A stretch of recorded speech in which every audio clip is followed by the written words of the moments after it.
Imagine being Warner Brother Records and being in a bidding war to scoop up the likes of Lil freaking Pump, and you finally win him, you get the contract, and you sign him, only to realize that it was null and void because he was underage, only to win him over again with reportedly an $8 million contract. Oh my god, it's huge, and allegedly it was only for one album, this record, Harverd Dropout. Well, imagine being Warner Brothers and this abomination is what he drops on your front door, a 40-minute record that repeats itself endlessly, mind-numbingly, nothing here. You paid $8 million for this, and then it flops first week. Oh man, Warner Brothers, learn your lesson yet? Yeah, memes don't live forever.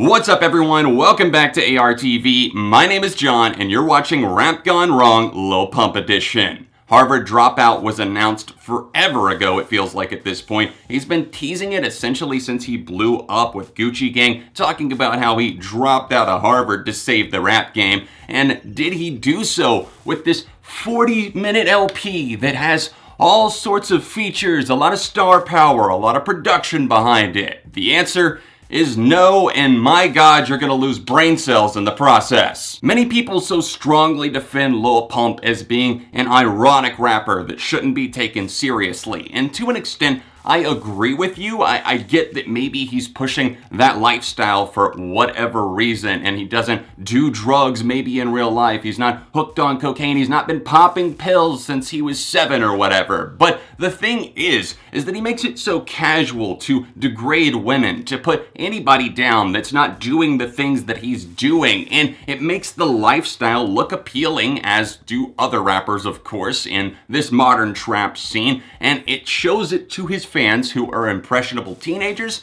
and it makes these things casually cool. And the problem here is that Lil Pump is not an intelligent enough rapper to get across the irony or maybe the sarcasm or the fact that he's playing it up, that people actually just believe, oh, he's the GOAT, he's the greatest, he's actually this great rapper. So whereas other people in the past like Eminem have used characterized versions of themselves to actually push across a different narrative, Lil Pump maybe is attempting to do that behind the scenes, but it does not translate to tape at all. There were definitely some glaring problems going into Harverd Dropout facing Lil Pump, whether that be his controversy surrounding the casual racism that he put out there against Asian people on Butterfly Doors. I'm not going to repeat it, but he ended up censoring it and obviously putting out a different version on the album, or the other songs like Ion with Smokepurpp on this record that makes it sound like he's saying that people who need therapy are crazy because he's like, I don't need to go therapy, bitch. I'm not crazy. And it's just things like that, little lines in there that maybe subconsciously impact the younger listeners that hear it,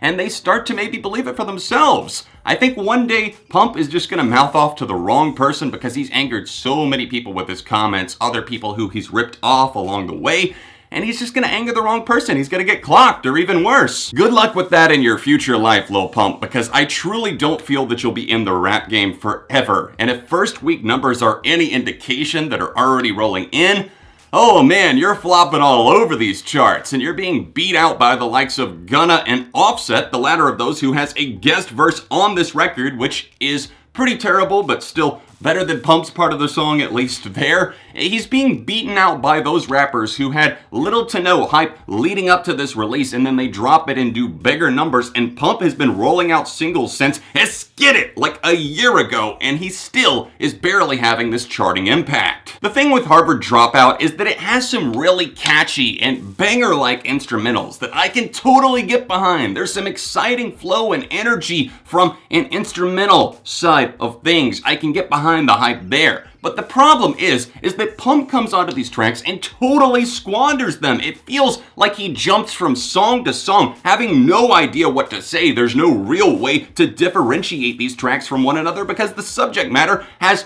pretty much everything to do with the other one. It's just like a continuation. It's like he goes to sleep for a second, wakes back up, and he's like, oh yeah, I'm supposed to be rapping. Because so many of these tracks, an alarming amount of songs here, just close out with the instrumental, with the beat riding out. Because even with the songs being so short, his IQ is so low that he can't even think of words and phrases to repeat, so he just lets the beat ride out. For example, Butterfly Doors, it clocks in at less than 2 minutes, and you're telling me that you can't even fill that up? It's pathetic. You'll notice right away that maybe you're starting off having a little bit of fun. He's not taking himself seriously on Dropout, but then you get into Nuh-uh. That, track 2, is when you start to actively lose brain cells. He copies his own flows on many of the tracks. He just completely cycles over and over again the use of words and phrases, like Off-White, for example. He's literally rhyming random words together because he absolutely has nothing else to say. He puts together Off-White, Alright, Fortnite, name-checking that, which, oh my god, cringe. That is the first time that I believe I've actually heard a rapper say it,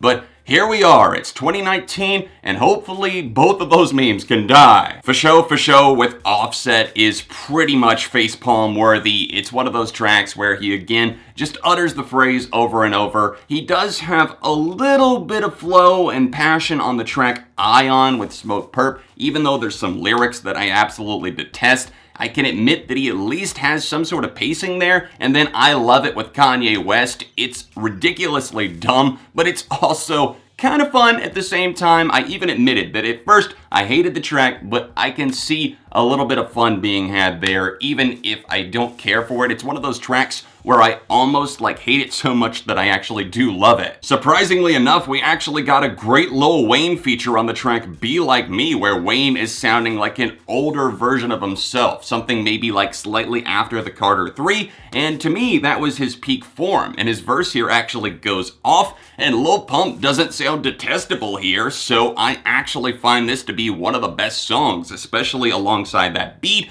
But after that, I started realizing that the other guest verses, like Quavo, YG, 2 Chainz, and anyone else that's here, I picked apart their verses and I'm reading through the lyrics, and it's so clear that we're just filling up a void here. We're just pushing stuff out for the sake of doing it, because all of these guest verses are literally just saying the exact regurgitated stuff. And that's the problem. We're hitting a wall right now in mainstream rap and trap influenced stuff. And we have been for a while. Can this please be the end? Because I'm so sick of hearing about the cars, about the bitches, about some girl wanting to show you her titties. All of these things that are just ridiculously degrading in many ways, but also just asinine. Taking the cake of the absolute worst song here, though, not an easy task on Harverd Dropout. We have Vroom, Vroom, Vroom, which sounds like a 12-year-old testosterone-filled boy who just got those balls dropping, and he got on a motorcycle with his dad for the first time, and he got back home and he's trying to describe the noises to his dad. Vroom, vroom, vroom, vroom, vroom, vroom. And he just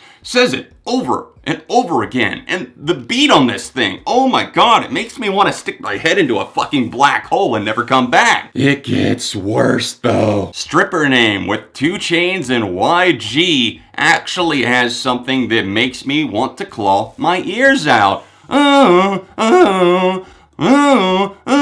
That's the beat the entire time. Some sort of vocal sample repeated the entire... I can't even focus on what maybe was being said there because it's literally so damn distracting and awful. There's a few decent flows here. I'm not going to deny that. There's a couple of tracks like Nuh-uh, track number 2, that I find to be okay. He raps pretty fast on that one, although it does feel kind of heavily edited and processed, so who knows if he actually was able to stay on beat like that, or if it's just the saving grace of his producers. Maybe that's why this album was so long delayed. It is a stomping banger, as much as I don't want to admit that, although I don't think it's because of Pump's persona on the track. It's just that the production, the beat, is such fire that I can't deny it. And there's a few moments like that. Be Like Me with Lil Wayne, also a good one, but there's so many other moments here that make me want to crawl into the back of my mind and think about how people actually take this in. Obviously, there's people out there that troll and say Lil Pump is the god, he's saving music and everything like that. But generally, when you see that, most of those people are trolling you and you shouldn't believe them because obviously it's for the meme. My problem is for the people who aren't aware, for the people who embrace stuff like this as their life motto. And those people are fucking morons, but they're also the people out there that are easily manipulated, fooled, and are super gullible. And Lil Pump, he pushes this persona of being bigger and better than everyone, dropping out of school, that's cool, taking tons of drugs from a very young age, that's cool, degrade women, awesome, fuck her, get her out of here, on to the next one, fuck that bitch.